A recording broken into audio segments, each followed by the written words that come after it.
জন্য কিন্তু আজকে রান্নাবান্নাটা একটু অন্যরকমই হচ্ছে, কারণ অনেক দিন বাদে এসে এখন করছি হচ্ছে চিংড়ি মাছের মালাইকারি, আর সকালে করেছি হচ্ছে ইলিশ মাছ।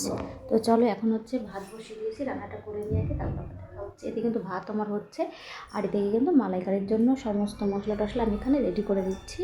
তো চলো এখানে কিন্তু নারকেলের দুধটা পেস্ট করে নিলাম, এটা চিকেন দিলেই হয়ে যাবে।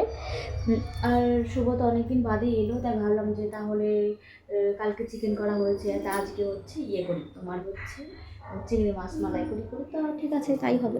তো এখন হচ্ছে রান্নাবান্না করে দিই।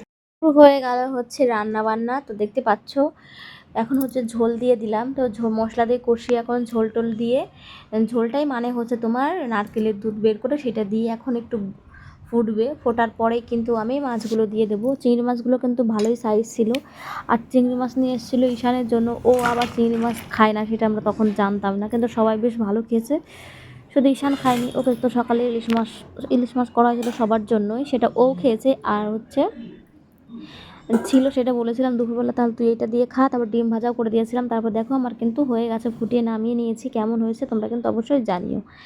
এইদিকে তো মালাইকারিটা তো কমপ্লিট, তার মনে ভাবছে যে একটু ডালও করি, টক ডাল।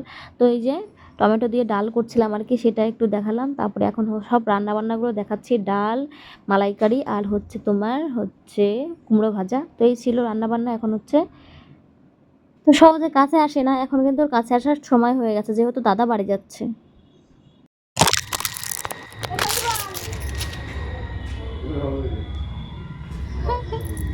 কেমন লাগছে ঈশান?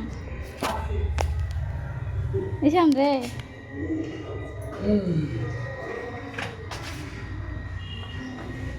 ঈশান যাও নে।